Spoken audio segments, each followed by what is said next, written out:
o golpe da parte da esquerda. Sucumbiu totalmente à confusão política que ela mesma criou no período anterior. Agora, por incrível que pareça, essa questão não foi a mais importante, nem foi a manifestação de loucura oportunista e demagógica da esquerda mais significativa e mais negativa. Essa semana também foi aprovado, né, o chamado pacote das medidas contra a corrupção, elaborado pelos fascistas do Ministério Público Federal. Com o Dallagnol, aquele cara que falou que o brasileiro é inferior ao norte-americano, né, na liderança. Então, só por aí vocês imaginem o que significa essa questão. Né? No entanto, nós precisamos ter uma definição clara desse problema do pacote anticorrupção, que ele é até mais importante do que o caso Temer, e ele é até mais importante do que a PEC 55 sobre o chamado ajuste fiscal. Na verdade, ele é uma das peças-chave do golpe de Estado. O pacote, não vou fazer aqui toda uma resenha, né? Tem muita gente falando disso daí, uns mais energicamente, outros menos energicamente, é uma das piores monstruosidades jurídicas totalitárias que a gente já viu.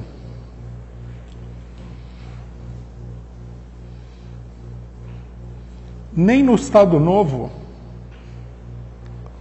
o ordenamento jurídico nacional adquiriu um caráter tão abertamente fascista.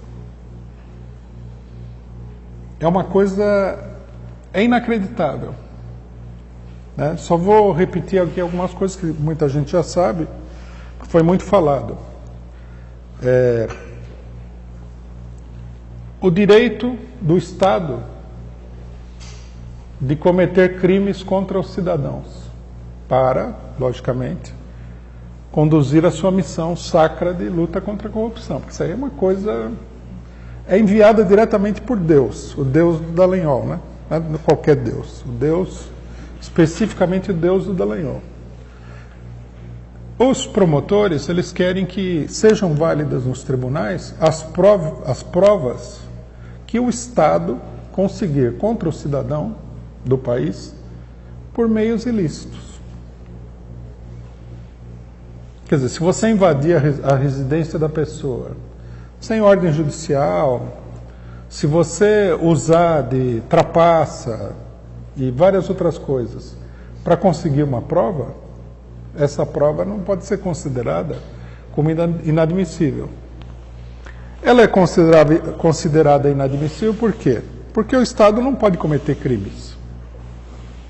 Se existe um Estado de Direito, a coisa mais óbvia, mais básica que caracteriza o Estado de Direito é que o Estado tem que agir dentro da lei.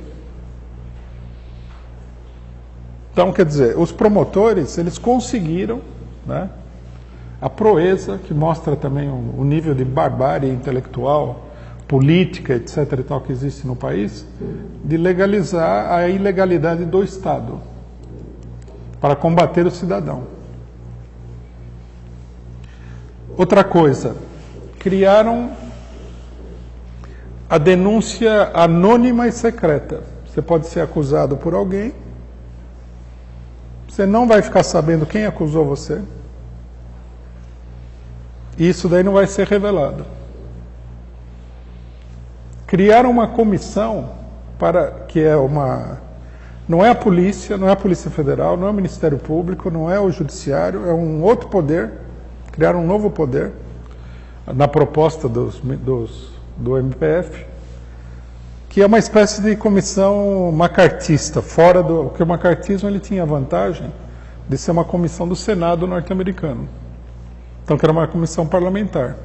Essa daqui não, essa seria uma comissão divina, fora das instituições, onde podem ser apresentadas denúncias de corrupção, logicamente, e elas seriam investigadas por essa comissão em total sigilo. O cidadão não saberia que ele está sendo investigado, nada disso, muita coisa aí ficaria oculto, as pessoas que denunciam ficariam ocultas para proteger o dedo duro, né? Porque nós estamos na era do dedo duro.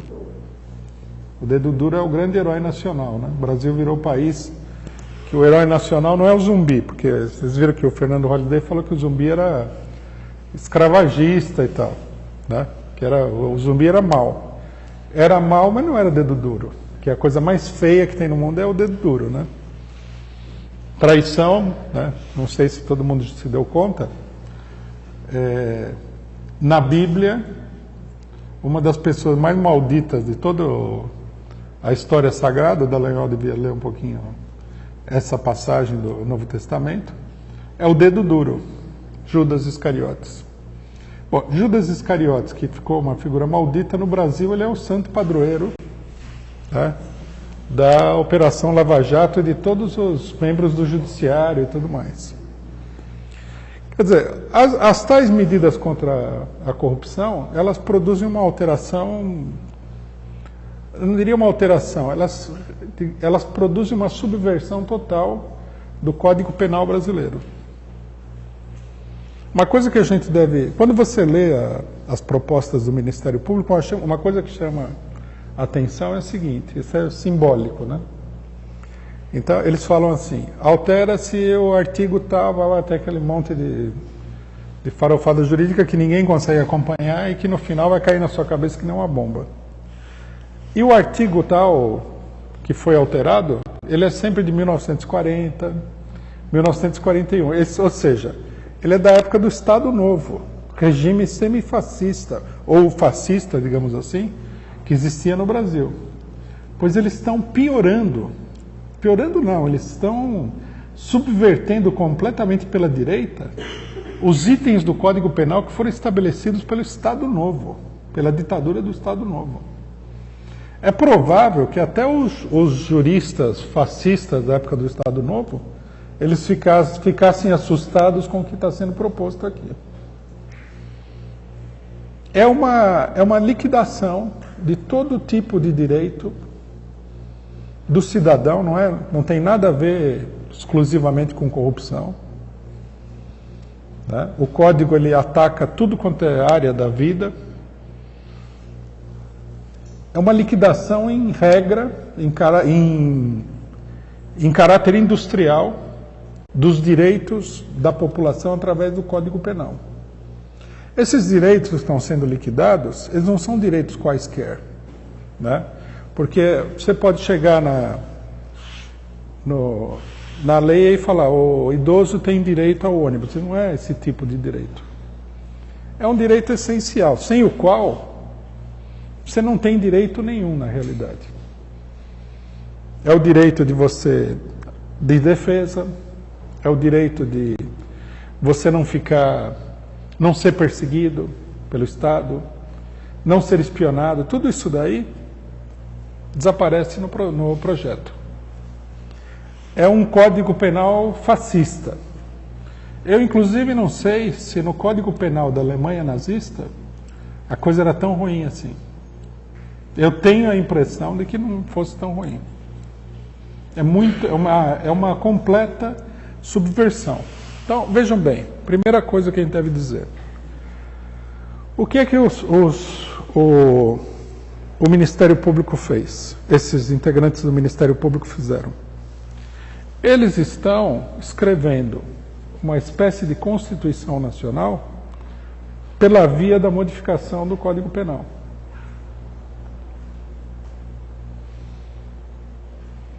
Quer dizer, é um ardil, é uma manobra.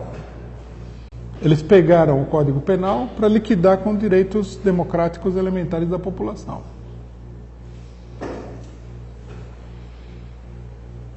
É uma coisa extraordinariamente reacionária, antidemocrática. Estabelece, na realidade, uma ditadura pela via do Código.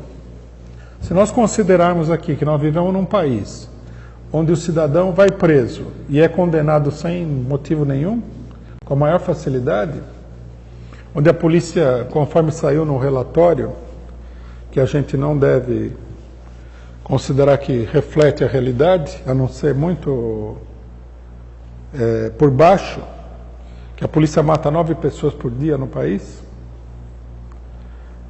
que 500 pessoas morrem por ano nas prisões brasileiras, quer dizer, mais de uma por dia. Considerando tudo isso daí, essa mudança no Código Penal não é que ela retira direitos que todo mundo tem.